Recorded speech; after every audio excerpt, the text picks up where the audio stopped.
This is the 10% Happier Podcast. I'm Dan Harris.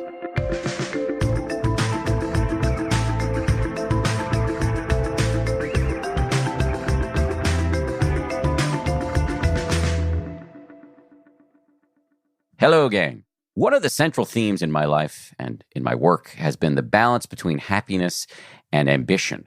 Can you boost your calm quotient without losing your professional edge? Today, we've got a guest who challenges a lot of my deep conditioning around this subject. I have, for better or worse, often defined myself by my work. One of the first questions I ask people when I meet them is, what do you do? I even ask kids sometimes, what do you want to do when you grow up? My guest today argues that it is psychologically dangerous to define yourself by your work. Now, he is not anti-ambition. It's just that he thinks that for many of us, things are out of whack. In particular, he's worried that we often get too focused on the dream job.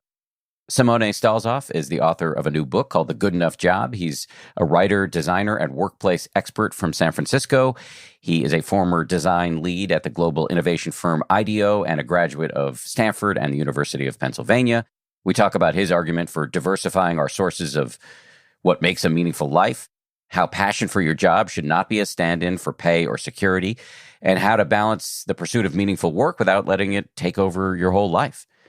I should say this is episode 1 of a big 4-part series we're launching today called Sanely Ambitious.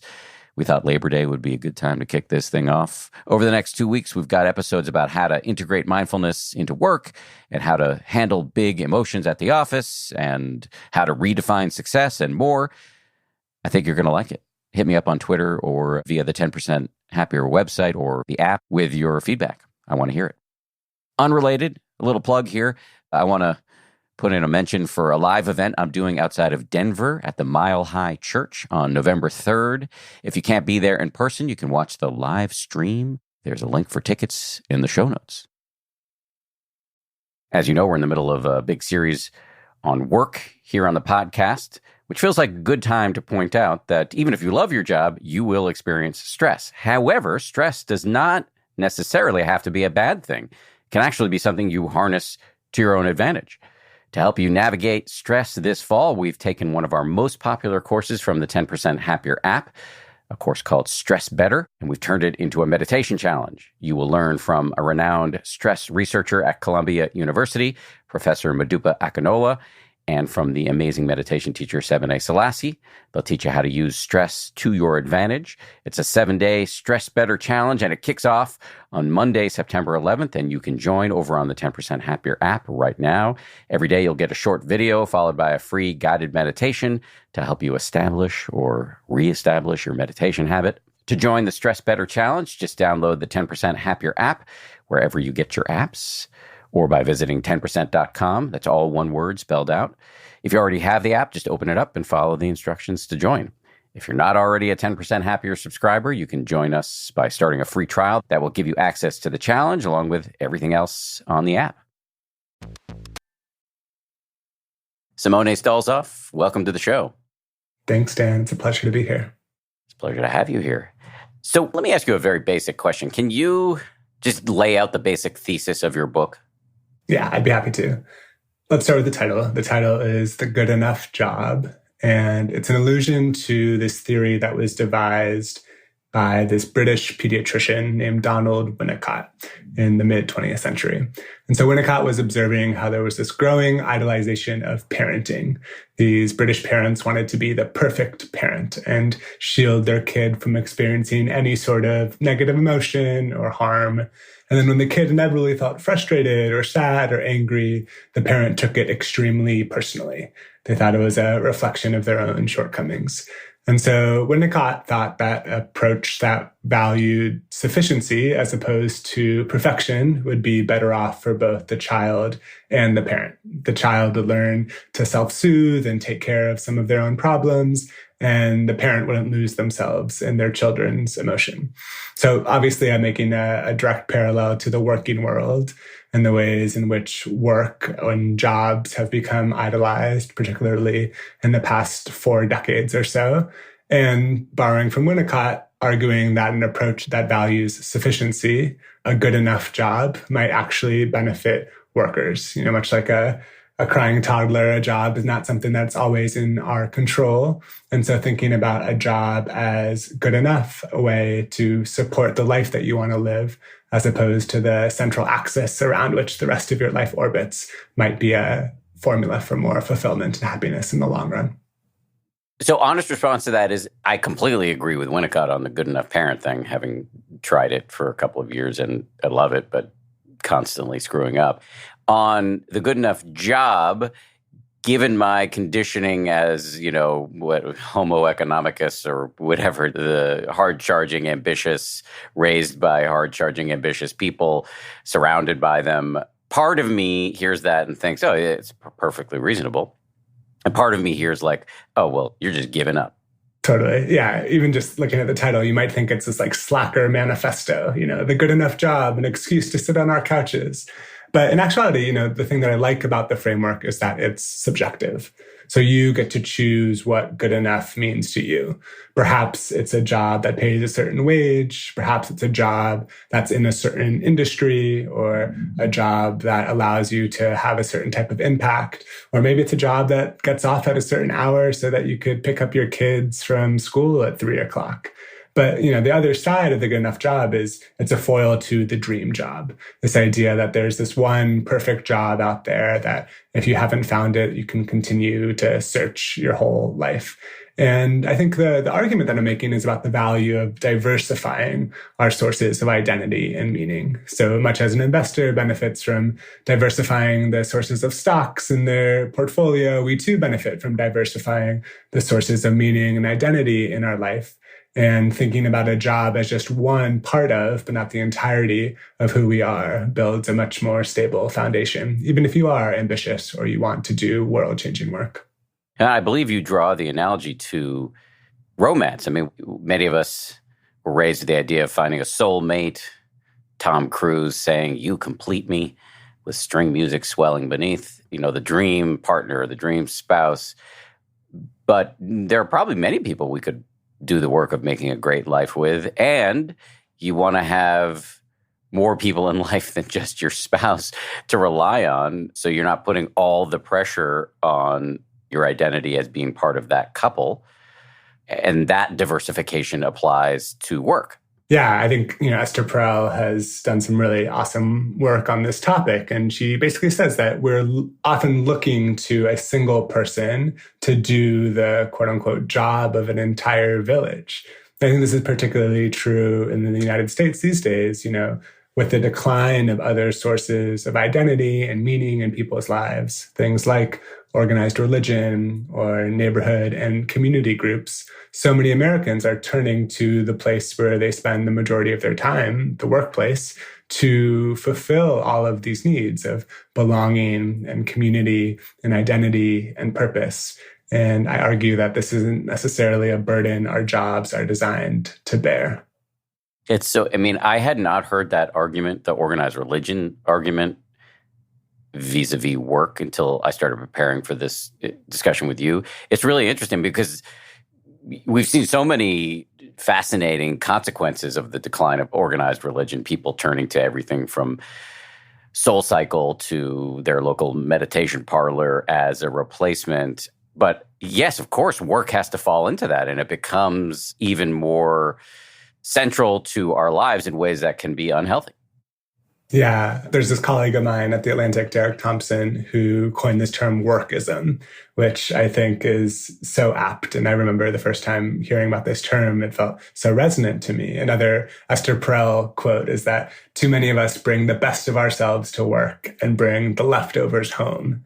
And I think this is, one of the main costs of workism is if we are giving all of our best time and energy to our jobs, we can neglect these other identities that exist within us, the neighbor and the parent and the friend and the traveler and the artist.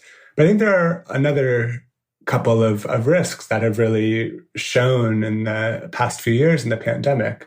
One of which is that your job might not always be there. If you treat your job as your primary source of identity and meaning, and you lose your job, what's left? This is a lesson that so many have had to learn in the pandemic due to furloughs or layoffs. And then the third is just about expectations. I think often about happiness as being sort of the difference between our expectations and our reality.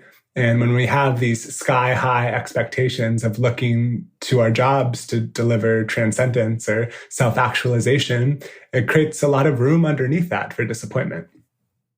Yes, and I would say that provided I've had two careers intertwined, one, being a globe-trotting journalist and the other being a quasi self-help guru, both of them have provided a lot of really profound meaning and transcendence. And of course, a lot of bad shit too. Yeah, I agree. I definitely have gotten a lot from the different jobs I've had in my life. I don't think there's anything wrong with a job being a source of meaning or a source of identity. I think it just becomes risky or problematic when it is the sole source of identity. I think our society loves to revere people whose identities and their jobs neatly align, the social entrepreneur or the astronaut or the anchorman, for example. And, there's this anecdote that I talk about in the book from a moment my senior year of college. I was studying poetry and economics, and you can already see the sort of tension between art and commerce in my life. And I had the opportunity to interview my favorite writer in the entire world. His name is Anis Mojgani. He's the current poet laureate of the state of Oregon. And I remember I asked him, Anis, how do you feel about the mantra, do what you love and never work a day in your life? And, I was expecting him to give me this pep talk about, following my passion and pursuing poetry and the money will follow. And he said something that I'll never forget. He said, Simone, some people do what they love for work and others do what they have to for work so they can do what they love when they're not working. And neither is more noble. And I think that last part is key. Dan, you and I have been lucky enough to align a lot of our interests with our livelihoods. And the majority of Americans, the majority of people do not actually work to self-actualize. They work to survive. And so here was my professional idol, a professional poet, no less, telling me that maybe it's okay to have a day job and do what you love when you're not working. Yeah, I 1,000% agree with that. There are the issues of, for lack of a less annoying word, privilege or luck. I want to talk about your background, but I can speak with authority about my own, and it's massively lucky. So, of course, I had more opportunities to use work to get a job that would self-actualize. I haven't had to work just to survive. So just want to plus one on that. And then I know people who may also have been raised with a lot of privilege and just haven't found a passion. And I can see among some of them that they feel guilty about that. That's not a moral failing.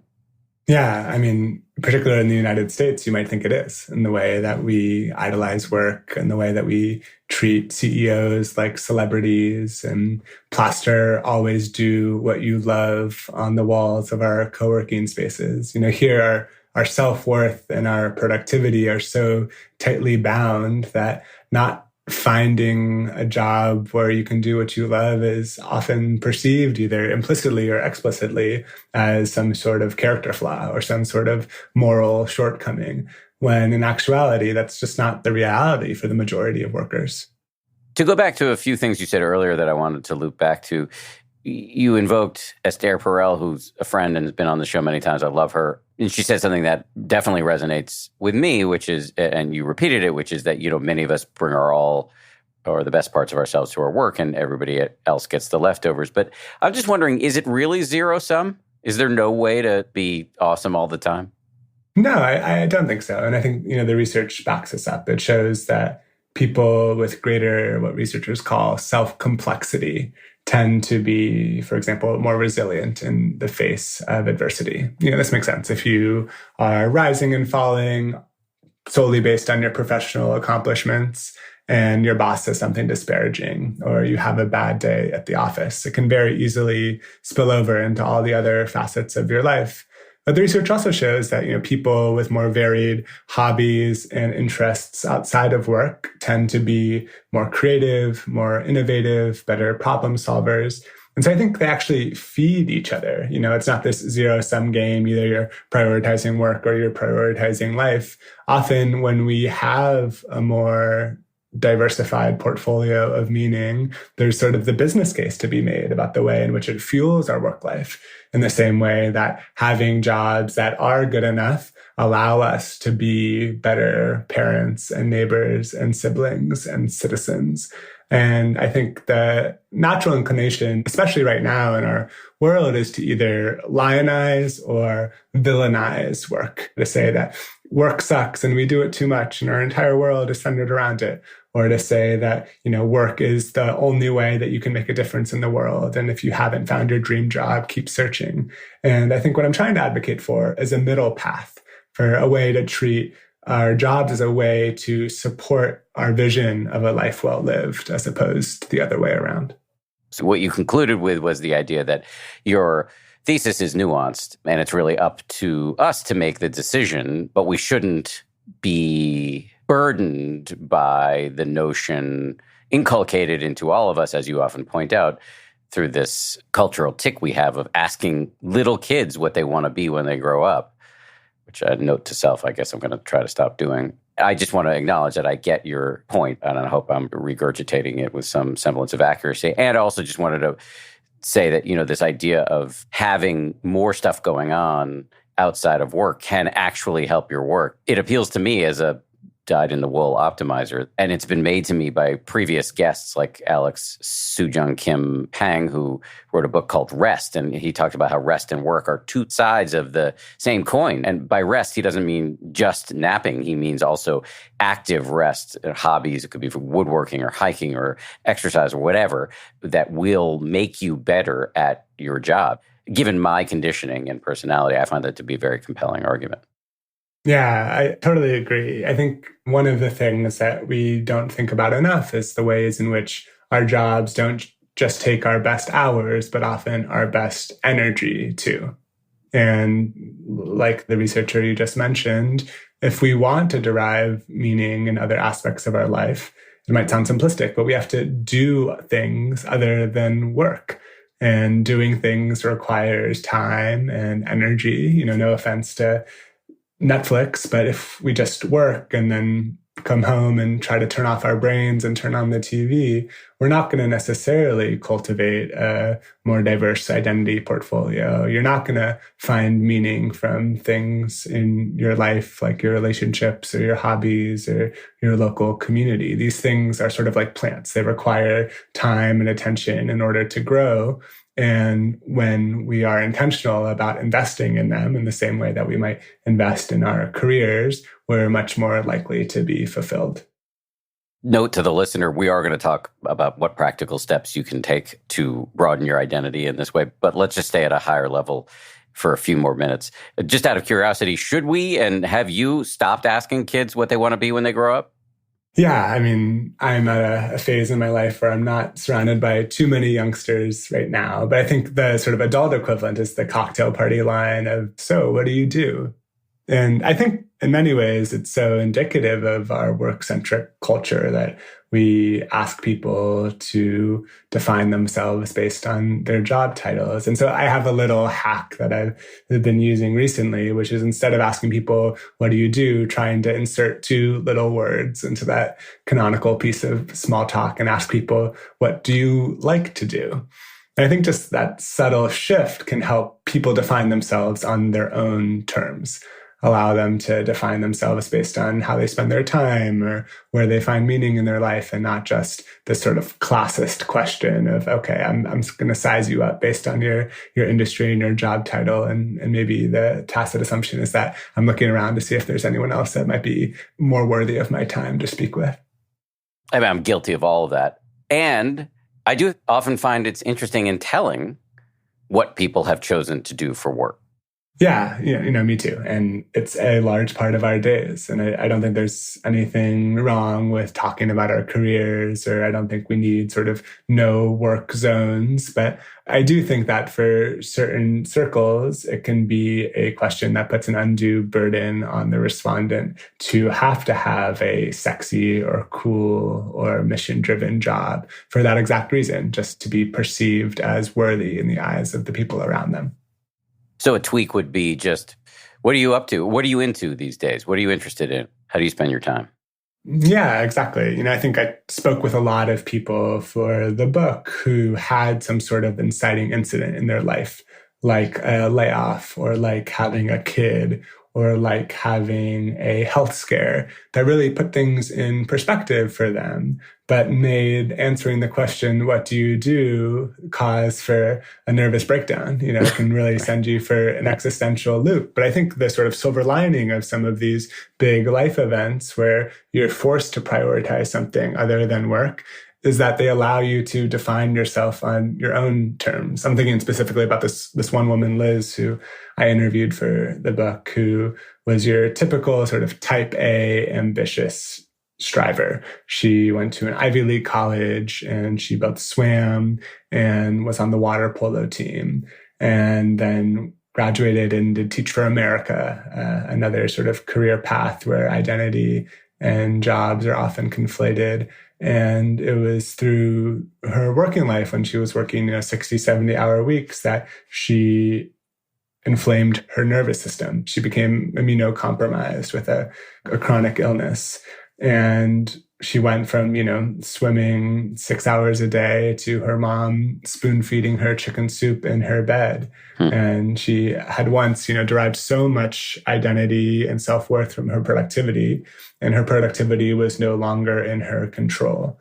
And she told me something that has really stuck with me, which is that she learned a lot from the sort of chronically ill community about the value of defining ourselves based on our evergreen characteristics. So rather than think of herself as a teacher or as a D1 athlete or as an overachiever, she started to define herself based on being generous with her time or being a loyal friend. These traits that no market or boss or company could take away from her. And I don't know, it feels like the type of wisdom that can be relevant to all of us, not just people who are struggling with health scares in their life, but from the ways that we just conceive of our own identity, of what are the traits that are inherent to us that aren't necessarily contingent on achievement or some sort of external validation. Again, I'm finding myself agreeing with it intellectually, but feeling like there's no way I could do that. That it just cuts against the grain of, 52 years of breathing on planet Earth. Yeah, I hear that. I wonder, for you, what was it like to take a step out of the newsroom, after having worked for 20 years and having defined yourself largely by what you did? How did it feel to no longer be able to do that for a short period of time? I had two careers simultaneously, and they were intertwined, being a news anchor and then being what I jokingly refer to as a quasi-self-help guru or meditation evangelist, whatever. So walking away from ABC, well, first of all, it had some upsides because I was sleeping more and less harried and busy. So that was nice. But yeah, it had some identity stuff of like, wow, I'm not an anchorman anymore. I was actually having dinner the other night with somebody who used to be a pretty prominent anchorman, and it's interesting to talk to him about it too. It's a strange feeling to lose that part of my identity. But for me, I had this whole other piece, so it wasn't that big of a leap. I think a lot of people that I interviewed for the book had something like having a kid as being a big event that helped them sort of rejigger their identity beyond something that was solely tied to their professional achievement. Or, just some sort of event where we can try on different identities for size. For example, I love to play pickup basketball. I think one of the benefits of playing basketball each week is that it's a community that could frankly care less about what I do for work. They don't care about how many words I've written that week or how many books I've sold. They care about whether I am a good passer or I box out when I rebound or show up on time. I think it can be really refreshing to inhabit these other containers of our life where people have different value systems. I think certainly the office or the workplace can provide one great one, and our success is often easily quantifiable or measured. But it's just one sort of priority system about what matters. I think there's a lot of benefit both to our health and to our community when we're able to also find other arenas to spend time in and other identities that we can exhibit in those different spaces. Yeah, I hear two things in there that resonate with me despite my conditioning. One is, Yes, for sure. Getting involved in different types of communities. I've done volunteer work or my friend group or playing in a band with people. These are all just examples from my own life, but they're obviously people listening will have their own. That is good. It does kind of decenter work in ways that feel good, whether I was or am aware of it or not directly. And then the second thing is we talked about parenting. Not everybody listening to this is a parent, but it was something about this anecdote you were relating about the woman saying this really powerful thing, but just didn't resonate with me personally about how her new identity was somebody who was generous with her time or a good friend.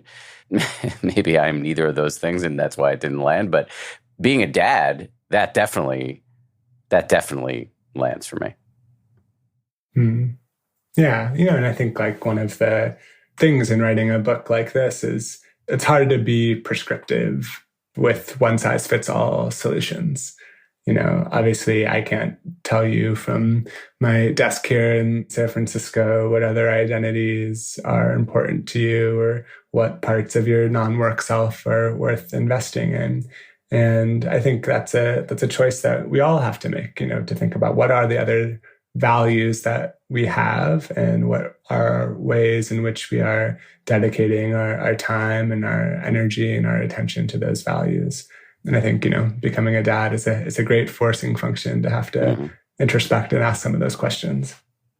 Yes. Again, your point is not to be prescriptive, but to say we should do the thinking because it will make us happier right now, probably. And if things go haywire at work, which can happen to anybody, it'll be nice to have done that. So let me ask you the long delayed question that I keep meaning to get to, which is why is this so important to you? What's happened in your life that you have to have a lot of passion around a subject to write a whole book about it. What happened with you? Yeah, the old cliche is that you write the book that you need to read. And yeah, in many ways, my entire adult life has been trying to answer this question of what role work should have in my life. And, I think it's worth underlining that even the question, what do you want to do, has a certain level of privilege associated with it. It's a question that people with options can afford to entertain.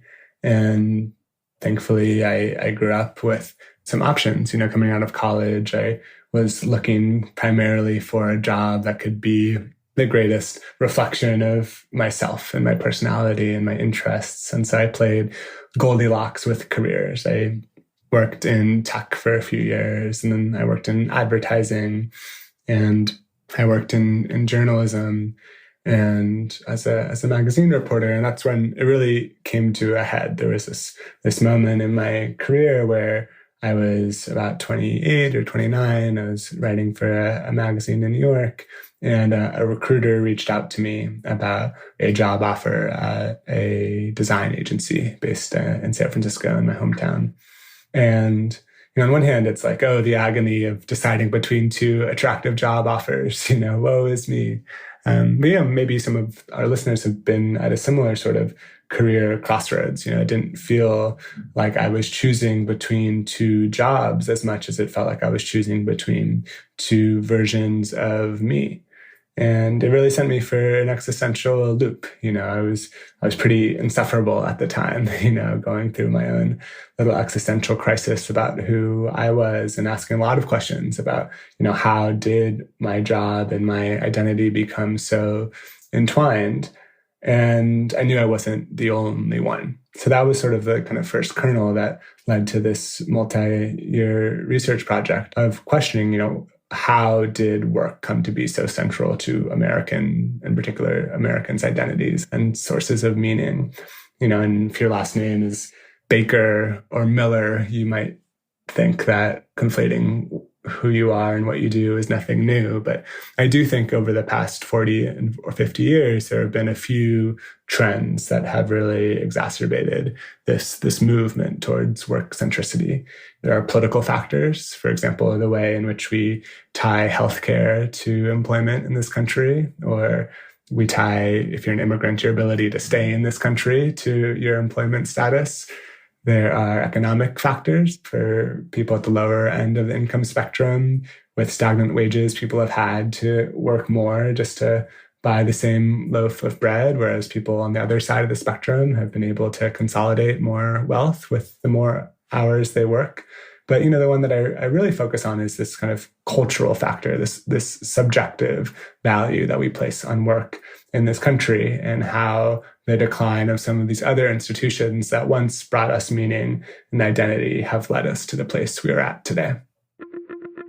Coming up, Simone talks about how to expand our identity outside of the office and the role that passion should play when pursuing career goals.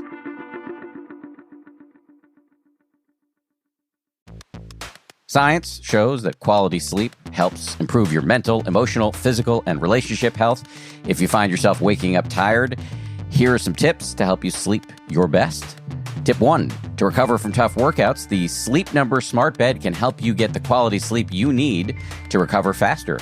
By contouring to your neck, shoulders, back, and hips, the Sleep Number smart bed provides support and even weight distribution for more comfortable sleep.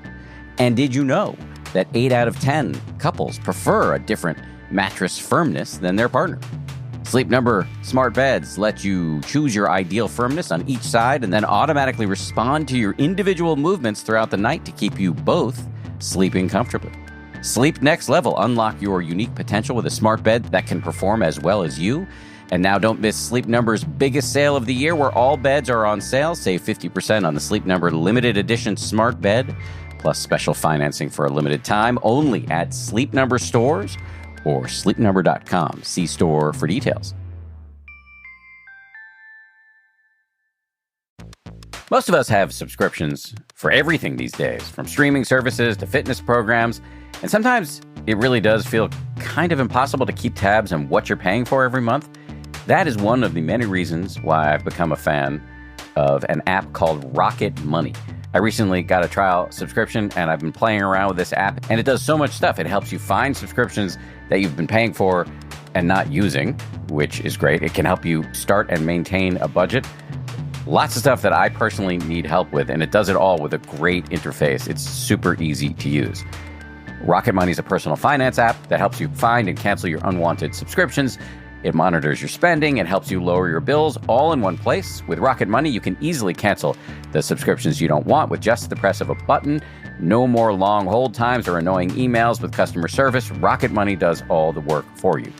Stop wasting your money on things you don't use. Cancel your unwanted subscriptions and manage your money the easy way by going to rocketmoney.com/happier. That's rocketmoney.com/happier.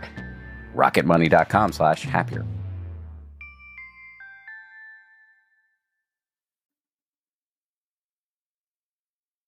So how do we expand our identities so that we're not stuck in this dilemma that you described?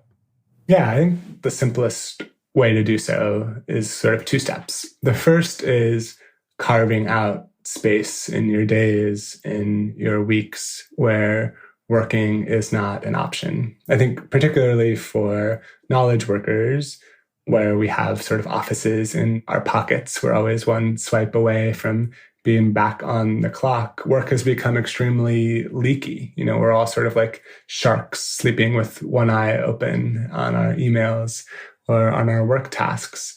And to the topic of rest, I don't think that serves our work lives very well when we're always on and not carving out space to recharge. And it doesn't serve our ability to be present in the other sources of our life very well either. One of the benefits of, say, going on a run or going to a yoga class is that you can't multitask while you're doing it. You're there to be present, and there are sort of structural protections against working while you're doing some of these activities. And then the second step is just choosing how to fill your time. I was speaking about earlier, our identities and sources of meaning in our lives grow in proportion with how much attention we give to them. So, you can say that you care about being a good friend, but your identity as a friend will grow in proportion with how much time you're actually spending investing in your relationships. Same with the causes that you care about, or your local community, or your ability to learn a few songs on the guitar or learn a foreign language. These things that all make us into well-rounded people are deserving of our time and our attention in addition to our work lives. I think the natural inclination, sometimes I remember speaking to this psychologist for the book, and she said, I see all of these type A ambitious professionals and I advise them to invest in their non-work selves. And they say, okay, I'm going to sign up for an Ironman, or I'm going to read 52 books this year, thinking that it has to be this grand gesture. And I actually think it's better to start small, to try and pick up a hobby, not to master it or to monetize it, but because it helps you connect with the inherent joy of doing so. I think one of the best antidotes to workism or work centricity is play, like the different activities in our lives that we do just for the sake of doing them, whether it's dancing or jamming or crafting or just inhabiting the present moment. There's a sort of mindfulness to it when we're able to entrench in an activity, not because it's a means to another end, but as an end in and of itself. So I hear two interlocking pieces of advice. One is to create as much space as you can in your life where you cannot work because you're in a yoga class, in a soul cycle class, running. I don't know. There are a million activities where you can't be multitasking. Do those. And the other is, and this is related, it seems, and please correct me if I'm wrong, to engage in activities where there's nothing to be gained from them, and you can expand your identity because you are playing a different role at that time. You are a volunteer. You are a friend. You are a dad. You are the drummer in a band. So am I summing that up correctly? Yeah, I mean, I'd push back a little bit against the idea that there's nothing to be gained from them. Maybe just not anything monetarily, right. But yeah, just reminders that we exist on this earth to do other things beyond produce economic value. Yes. Well, that's actually, I feel like that's kind of a relief because I exercise and I meditate. And I think certainly for the former and more than I would like to admit for the latter, there is the expectation of some sort of outcome, like with exercise. I've gradually released the goal of looking a certain way, or I'm working on releasing that. But I definitely have the goal of improving my cardiovascular fitness and being healthy for as long as possible for my young son and my wife. And also just being less depressed or anxious because I've discharged some energy. Similar goals with meditation. So they're not economic goals, but it seems like it would comport with your idea that there's something to be gained. It's just not monetary. 100%. I think, what they do is they help connect us with what intrinsically motivates us, what we find inherent pleasure or joy or fulfillment in doing, as opposed to what journalist David Brooks would call the resume virtues, those external markers of validation. I'll tell one more quick anecdote because I think it's illustrative of this exact point, which is when I was 27, I was working in tech and deciding whether to go back to graduate school to pursue a degree in journalism. And, journalism, as you know, unlike law or medicine, is not a field where you necessarily need a graduate degree in order to do the work. And so I, was going back and forth. I had this long pro-con list in my head, and I went for a walk with a mentor of mine. And after hearing me sort of blab on about whether or not I should go, he asked me this question that sort of cut through all of the noise. And he said, if you could go back to school, but you couldn't tell anyone that you did it, would you still do it? And I love that question. It cut straight to the heart of the matter, which is, did I actually want to invest in my craft and learning these skills? Do I want to be a graduate student, or do I want to just be someone who had a graduate degree? And I think you can sort of extrapolate that to all these different realms of our life. Did you want to meditate, or do you want to be someone that had meditated, or thinking about different ways in which we can find the activities that we want to do for the inherent joy or pleasure in doing them, as opposed to the perception or the amount of likes that you might get when you post a hike on Instagram later. What did you end up doing? I ended up going to school, and I'm glad that I did. But I think if not for that question, I might have never taken the time to consider my own values and my own motivation for doing so. I might have just done it as a balm for a restless leg, or as something to do, as opposed to really connecting with, okay, do I want to do this because I value this in and of itself? A related, and I think even more provocative question, and one that you include in your book, I'll read a little passage from your book. The activist Dana White recently posed a simple question on Twitter. If capitalism wasn't a thing and you had all your needs met, what would you do with your life? That reminds me of a similar question that is often posed by the podcaster Jocelyn K. Glei, who has a podcast called Hurry Slowly, and it's all about these kinds of issues. And she's been on the show, which is, who are you without the doing? And I find that to be a challenging question. What say you? Yeah, I mean, I think what I loved about that provocation on Twitter is that if you read through the responses, that, runs the gamut. There are people that want to be amateur astronauts and people that want to, be regular attendees at their community garden.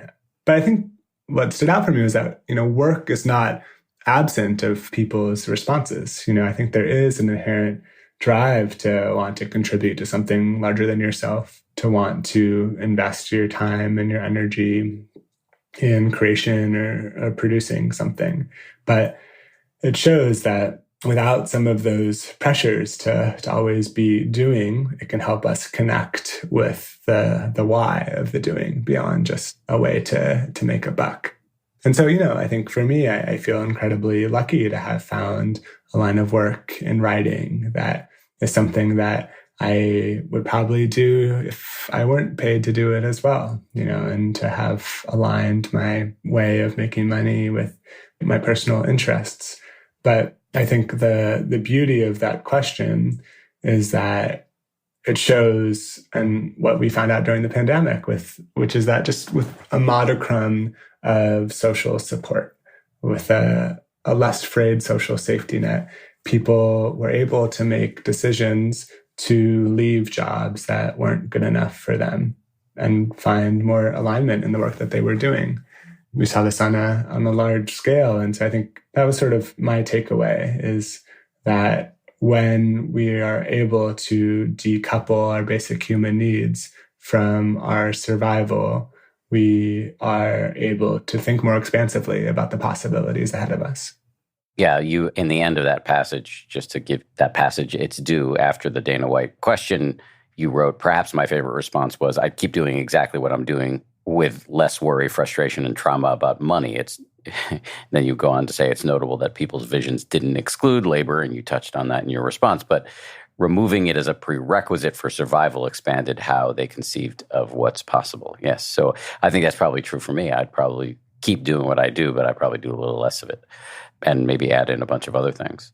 What about, this came up earlier, this idea of having a passion or being passionate about work, and how some people, find that to be kind of threatening because maybe they don't have a passion, or maybe they can't afford to pursue a passion. It makes me recall a commencement speech. I was asked to go to my alma mater, Colby College, back in 2005, way before I was ready to give a commencement speech because I didn't know anything about giving people advice. And I gave what I think in hindsight might be pretty shitty advice, which was follow your passion. This is what I've done. I was and am super passionate about journalism, and now I have this amazing job and I travel all over the world. But am I right in completely rethinking that? And what would be the better advice? Yeah, I think 2005 is an interesting year. That's the same year that Steve Jobs gave that famous commencement address at Stanford, where he said, the only way to do great work is to love what you do. And so if you haven't found what you love, don't settle, keep searching. I think that was very much, in the water, especially in the early aughts, as sort of the iPhone was coming out and entrepreneurship was very sexy. And there was a lot of excitement, understandably so, about the ability to change the world through our work. I think following your passion works well for people who can weather the inherent risk in doing so. In the book, I cite the research from this University of Michigan professor named Aaron Check. And she writes about the sort of double-edged sword of following your passion and how for people with fewer opportunities, the advice to follow your passion can actually exacerbate inequality. For people who don't have the same springboards and safety nets are the two terms that she calls out. When we tell everyone to follow their passion, but we don't make those passionate jobs accessible to everyone, it can lead people down damaging paths. I think this is true in our industry, in journalism, where, for example, a lot of the entry-level internships and roles don't pay a living wage. And so the people who can afford to maybe get their rent subsidized or live with a friend or a family member for a little while can benefit from following their passion, whereas some people can be hung out to dry. There's another term that I think is really important to think about in this discussion, it's called vocational awe. I recently wrote an op-ed about this term for the Times about how there are certain industries, particularly creative, mission-driven, prestigious industries, that have this perceived righteousness to them. Journalism's a good example. We're seeing, this in the Hollywood strike and in Hollywood and among the writers, or nonprofit sector, healthcare, education, where the industry as a whole has this sort of halo effect because it is this privilege of being able to work in a way that reflects your passion. But that can also cover up a lot of the exploitation or injustice that exists within these fields. My partner is an elementary school teacher, and I think she saw this very clearly during the pandemic, where out of one side of people's mouths, they would say, you are doing God's work. Thank you for doing the work that you do. And then the other side saying, just make do with what you have. Or the, quote unquote, essential workers who were told how important their work is, but also not given compensation or workplace protections that were commensurate with the severity of the work that they were doing. Or the famous line, there's a line of people out the door that would happily take your job. And so I think there's nothing wrong with passion or love for your work, as long as passion and love don't become stand-ins for fair pay or workplace protections or job security. I think another argument I've heard against the advice that I gave to those poor graduates from Colby in 2005, and I may not be recapitulating this accurately, and perhaps you can steer me here, but I've heard this counter-argument made by people like Cal Newport, who also has been on this show and writes a lot about the culture of work and its relationship to technology, is that for many people, they may not have just sort of innate passions. So telling them to follow their passion is not actionable advice. So instead, the argument that people like Cal makes, and again, I hope I'm saying this correctly, is that the passion can come from the doing of the work. Pick something reasonably interesting, and the effort will create the energy. Yeah, exactly. He says, passion is often the result of expertise and hard work, not the precursor to doing so. And I think that argument is so sound. His famous book on the topic is so good they can't ignore you, which is a reference to a famous Steve Martin line. But I think that's great advice for young people, is to build skills, to take a bet and throw yourself and invest in building some expertise and investing in your craft, and hopefully the passion will follow.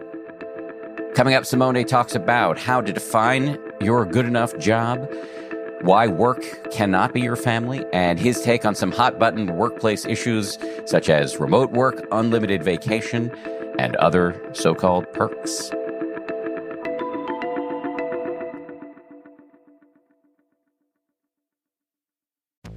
Every parent, of course, wants to set their kids up for success, and part of that is choosing the right school environment to fit your child's needs. K-12 powered schools can help your child start reaching their full potential in life right now and give you the support you need to get them there. K-12 powered schools are tuition-free, online, accredited public schools. For kindergarten through 12th grade, students learn at their own pace in their own place. This is not homeschooling where you're responsible for doing the teaching. K-12 powered schools, state certified teachers are trained online educators. K-12 powered schools even offer social opportunities, extracurricular activities, and in-person events. Join the more than 2 million families who've been served by K-12 and empower your student to reach their full potential now. Go to k12.com/happier today to learn more and find a tuition-free K-12 powered school near you. That's letter K, the number 12.com/happier. K12.com/happier. Audible lets you enjoy all your audio entertainment in one app. You'll always find the best of what you love or something new to discover. As an Audible member, you can choose one title a month to keep from the entire catalog, including the latest bestsellers and new releases. Members also get full access to a growing selection of included audiobooks, Audible originals, and podcasts. You can download or stream our included titles all you want. A friend just texted me about the new Anne Patchett novel, Tom Lake, as narrated by none other than Meryl Streep. I think that's going to be my next listen. New members can try Audible free for 30 days. Visit audible.com/10% or text 10% to 500-500. That's audible.com/10% or text 10% to 500-500 to try Audible free for 30 days. Audible.com/10%.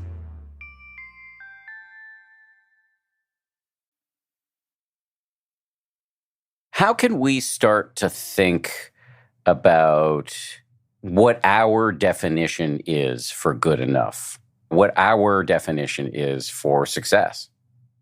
That's a great question, because I think everyone has their own definition.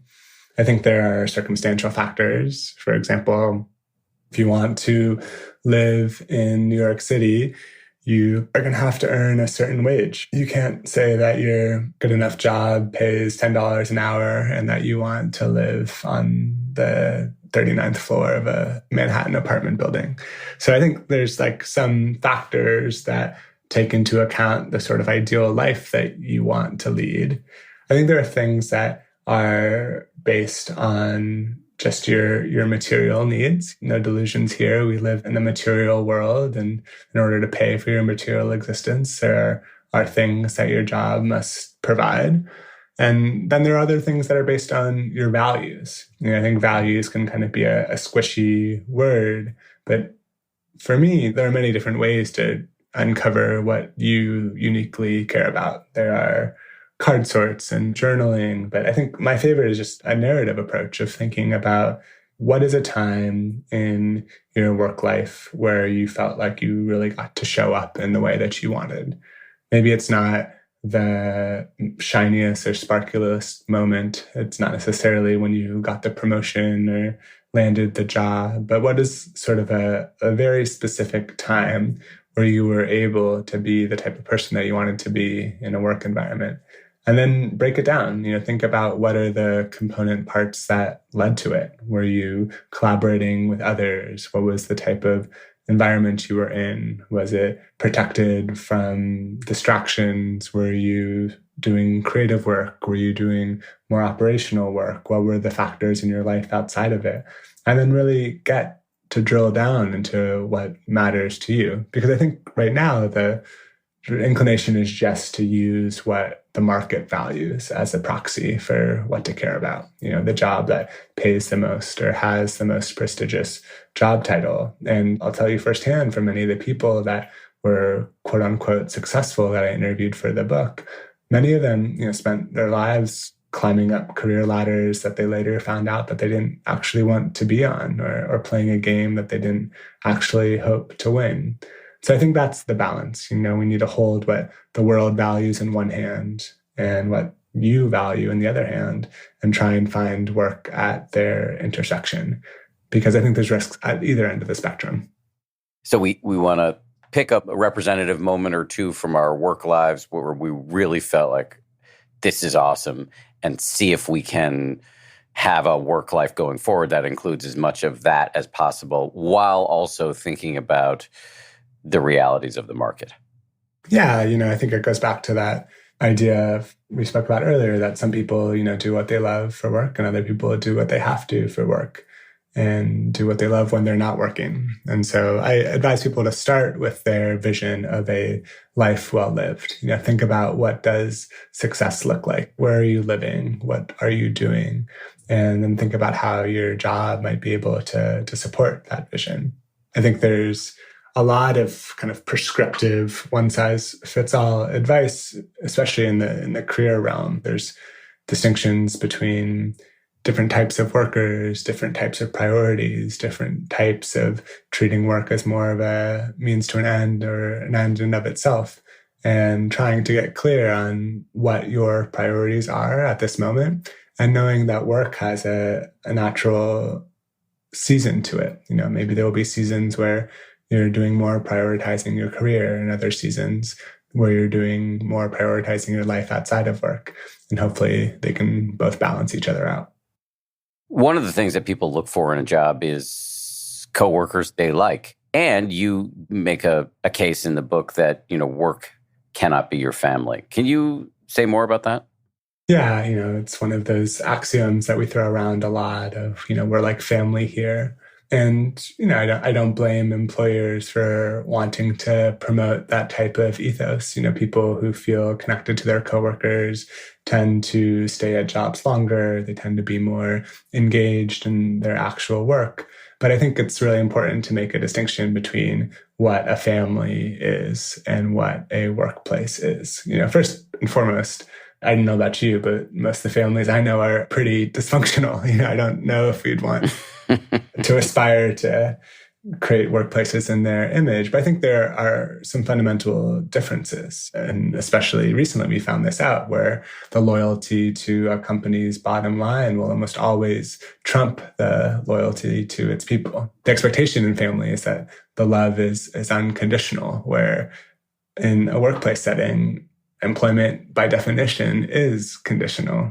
There's this research that I cite in the book from Wharton, this researcher named Nancy Rothbard and Julie Pellemore. And they have this paper that's called Friends Without Benefits, which I think is a great title. And it's, showing some of the dark sides of very collegial family-like workplaces. And what they found is that in workplaces with these really tight familial bonds, information tends to travel through social ties as opposed to be transparently available for everyone to see. They found that decisions tend to be made based on trust of employees as opposed to rigorous business analysis.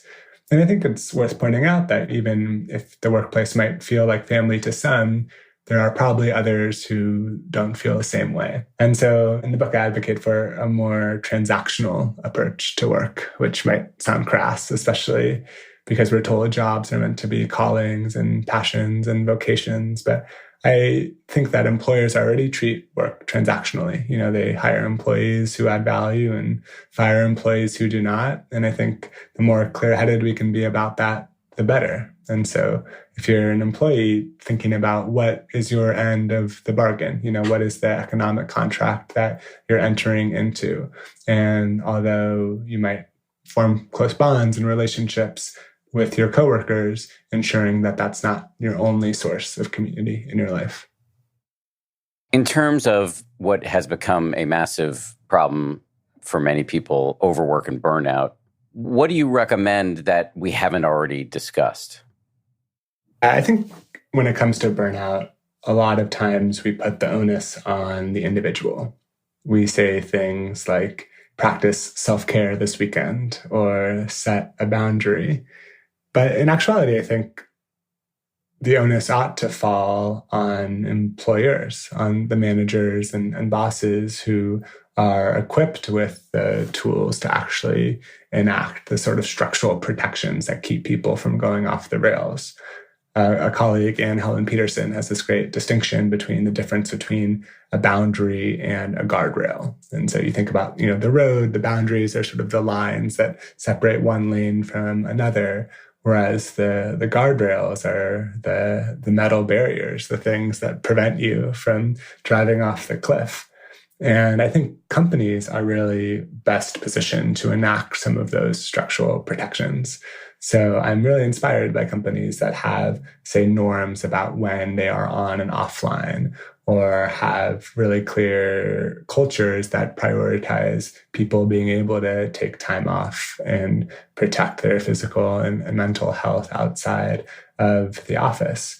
I think, burnout is a result of passion. I think it's a result of caring and trying to do great work, not of disengagement, as it often gets positioned. And I think particularly for workers who care about what they do or are passionate about the work that they're doing, it's important to take breaks and to reset before it's too late, to sort of take time to refill your gas tank before you're running on empty. And I actually think there's a good business case to be made for this as well. We're seeing this with 4-day work week experiments that are going on around the world. I think a lot of our standards around working are holdovers from a more industrial age, where perhaps there was a more direct relationship between the number of hours that you put in and the quality of work that you get out. But particularly in a knowledge economy, when the deliverable is something like a strategy document for an organization, or a headline for a marketing campaign, or a big idea for an article or a book, there isn't always a direct relationship between the number of hours we put in and the quality of work that we get out. Our brains need space for ideas to bounce around, to synthesize all of the different inputs that we're getting in. And so I think the enlightened organizations who are thinking more long-term are seeing how rest and time off the clock are an integral part of being sustainably productive in the long haul. In our remaining time, I want to do a bit of a lightning round to get your take on hot button workplace issues. You already hit on one of them, the 4-day work week. What's your view on remote work? I think it's a positive trend. I think the underlying idea of remote work, in my mind, will allow companies to hire the best employees, no matter where they live. It will imbue, hopefully, a sense of autonomy and trust in employees' ability to get work done, as opposed to using some of these proxies, like the number of hours you spend in an office chair, as a proxy for the quality of work that you're producing. And so I think, in the future, we're going to see a lot of different arrangements of how organizations are organized. Some will be remote, some of them will be hybrid, some of them, when necessary, will still require employees to come into the office. But I feel like the debate between return to office and hybrid work is a bit of a red herring. I think we're already in the age of remote and hybrid work, and it's just a matter of how companies are going to be adaptable to it moving forward. What about the argument that we sometimes hear from people like, in fact, Malcolm Gladwell made it on the show, that you're missing out on the opportunity for in-person collaboration, and especially if you're a younger person, you're missing out on the opportunity for mentorship? Yeah, I'm definitely amenable to that. I worked for 4 years at this organization, IDEO, that really prided itself on in-person collaboration and that sort of water cooler magic of being able to rub shoulders with people. But I think there are different models of doing so, even in a remote and hybrid first world. So, for example, one thing that I'm encouraged by is companies that are bringing their employees for very intentional reasons. So rather than coming to the office and sitting on Zoom meetings all day, maybe designing a quarterly retreat where people are coming together to build those in-person relationships, to build culture, to connect with coworkers that you might have only seen in little boxes on your computer screen. And so, I think there's a lot of pontification about what the future might hold. And I think Malcolm's point is well taken, that we need to create systems for mentorship. We need to find ways for employees to connect with each other and get to know each other beyond just in this transactional nature of a Zoom meeting where you sign on and sign off.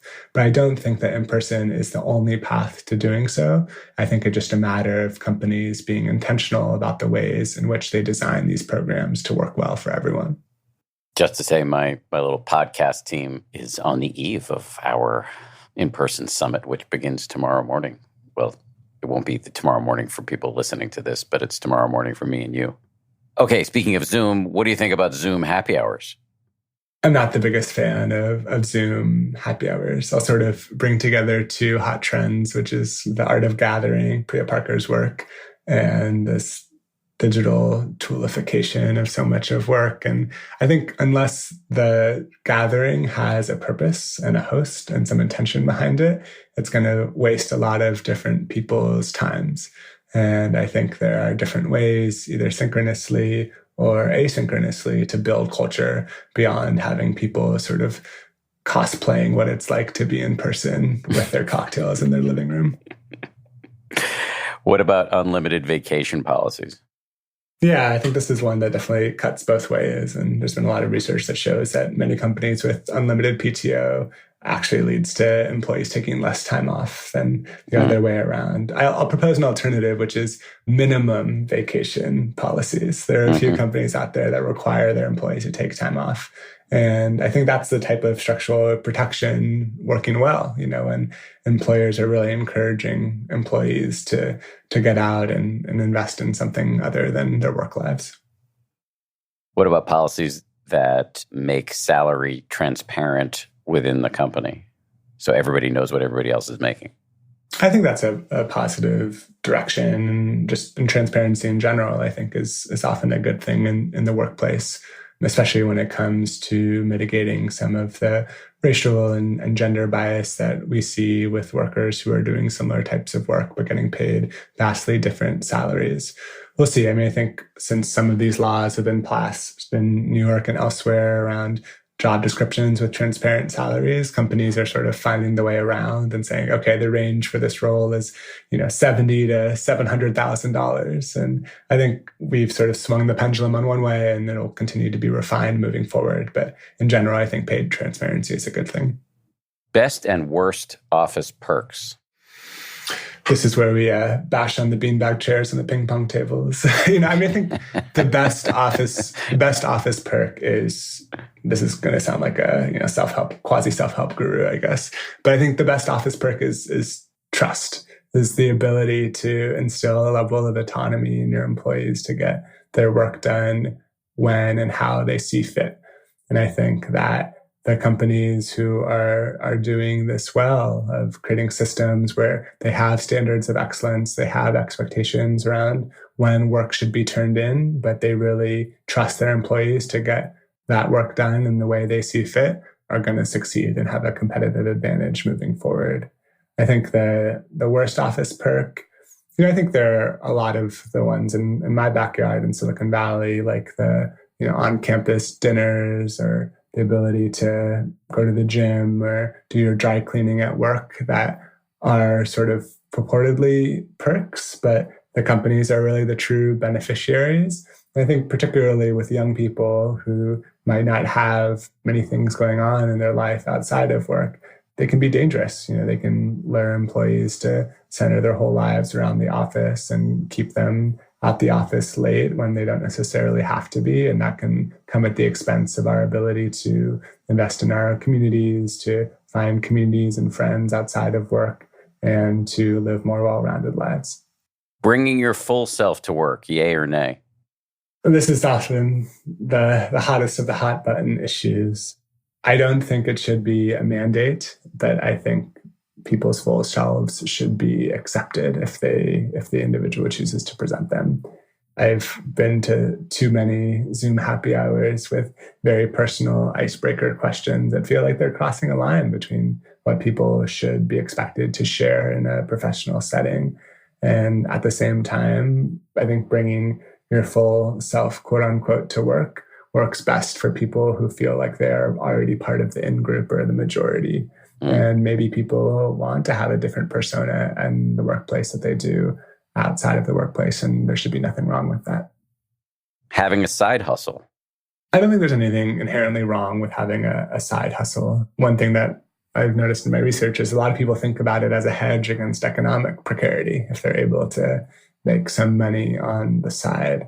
But what I'm wary of is the inclination to turn all of your passions, your interests, and your hobbies into side hustles or different ways to make money. If you scroll through the TikToks and the Instagram reels these days, it feels like every third one is about some way to, monetize your interests or try to make passive income.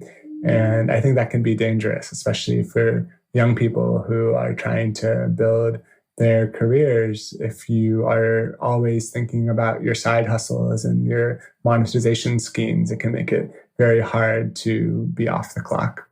Just a few more. We talked about dry cleaning in a gym at work. What about meditation at work?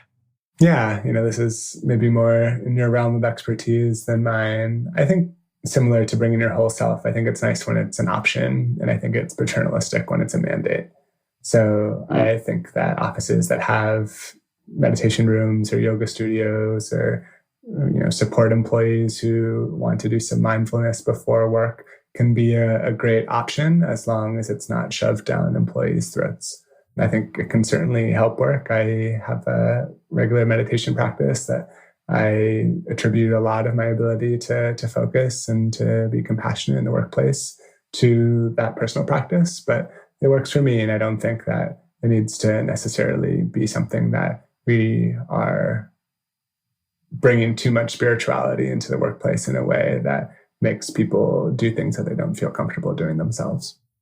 Final question, and you've touched on this a little bit, but what would your advice be to people like me who are in a leadership position? I'm a boss, but I help set the culture for at least one team. And by the way, I've been the recipient of a couple of 360 reviews and seen where I go wrong. What are some of the best practices for bosses? Yeah, maybe find the 2 meditation teachers that you worked with between your first and your second 360 review. Sorry, that was an inside baseball reference to Dan's TED Talk. But I think the biggest thing for bosses or managers is to model the type of culture that you hope to create. I think companies can have the most progressive or enlightened policies in the world, but if the boss is sending emails at 10 p.m. or going on vacation but never fully signing offline, of course that's going to trickle down to the rest of the organization. And so I think for bosses and managers, in addition to being intentional about trying to enact some of these structural protections that protect your employees' lives outside of the office, make sure that you are practicing what you preach and trying to live in accordance to the type of organization that you want to be part of and lead. Oh man, that's a challenging one because for me, that very specific thing, because I keep odd work hours.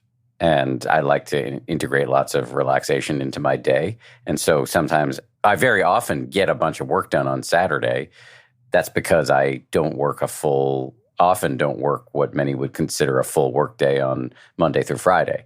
Sometimes I do, but not always. And so I've tried to be clear with the team. If I'm sending you an email or a Slack, it's just because I'm getting all the shit done and answering all the questions that came in during the week that I didn't get a chance to deal with. And I think I've communicated that well, but maybe not. So I don't know. What say you in the face of all of this embarrassing stuff I'm admitting?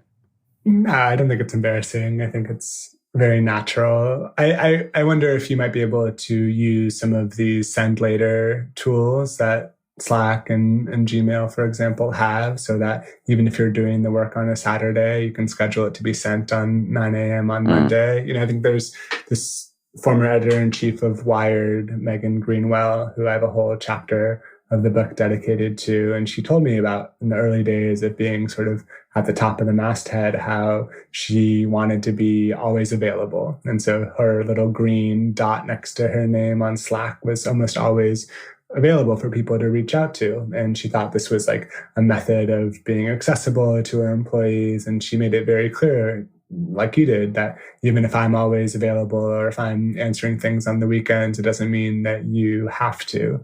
But I think taking the perspective of, say, a junior employee on your team or someone who is just starting out, if they get an email or a Slack message from the big boss on Saturday at 4 p.m., even if the message explicitly is, you don't have to respond to this later, I think it's hard to couple that from the reality of, well, if my boss is working, then I probably should be too. So I'd think about ways to balance it. It's not so black and white, but maybe there are ways that you can get work done on your schedule, but you can send it in a way that might work best for your team schedules as well. The point is very well taken, and I completely agree that if I was a junior employee and I got an email from a boss on a Saturday, I would want to react to it. Yeah, so I need to look into that technology. Anything that I should have asked but didn't? My favorite journalism last question. No, I think we covered the basis pretty well. I appreciate some of your skepticism because I think I had a lot of it myself. I think I came into the book writing process with a little bit more of a hot take saying, work is bad, our whole world centers around it, we've got to work less. And I think on the other side of 3 years of reporting, it's tempered into something a little bit more mild, which is to say that we work more than we do just about anything else, and how we spend those hours matter. So the question is, how do you balance the pursuit of meaningful work without letting work take over your life? And I don't think that's a question that I can answer for you, or there will be a fixed answer. I think it's something we'll continue to wrestle with for the entirety of our careers and our lives. But I think a good step one is asking yourself and trying to be intentional about your answer. Yeah, I appreciate the complexity of your argument, the nuance of your argument. And I'm not skeptical, it's not like in any way that I think it's bullshit. It's more that I'm sort of skeptical about whether I can do some of these things given the culturally and familial biases that have been ingrained into me. Totally. Yeah. Maybe one last piece of advice is to try and find a way to spend some time in a place that has a different hierarchy of value. One of the reasons that I think inspired me to write this book is that my family is Italian and they have some different priorities there. And so spending time in a place that cares about different things is a good way to rejigger your own expectations and your values as well. Yeah, I was thinking about that because one of the questions that I had written down to ask and then didn't ask, although I'm asking it now, was I have people close to me who are actually in the process of rethinking the role of work in their life right now.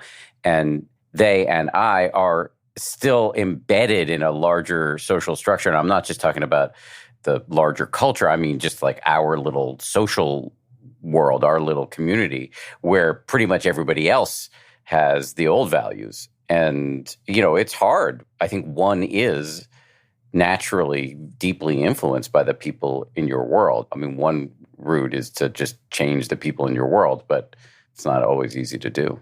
No, yeah. And I can relate firsthand of the difficulty and the tumult that can come from trying to dislodge some of these very deeply held beliefs, especially in the US, which is a country that treats productivity and self-worth as so closely bound. Not easy, but worth doing, worth thinking about. You've given us a lot to think about. So, Simone, thank you. Thanks for having me on. Thanks again to Simone. Thanks to you for listening. 10% Happier is produced by Justine Davey, Gabrielle Zuckerman, Lauren Smith, and Tara Anderson. DJ Kashmir is our senior producer. Marissa Schneiderman is our senior editor. And Kimmy Regler is our executive producer. We get our scoring and mixing from Peter Bonaventure over at Ultraviolet Audio. And our theme music was written by Nick Thorburn of the band Islands. Coming up on Wednesday, part 2 of our series. It's a gem from the archives, one of the most popular episodes we've ever had on the show with Matthew Hepburn, a Dharma teacher who has a lot of experience at the office. He's going to talk about how to integrate mindfulness into your day and lots of other stuff.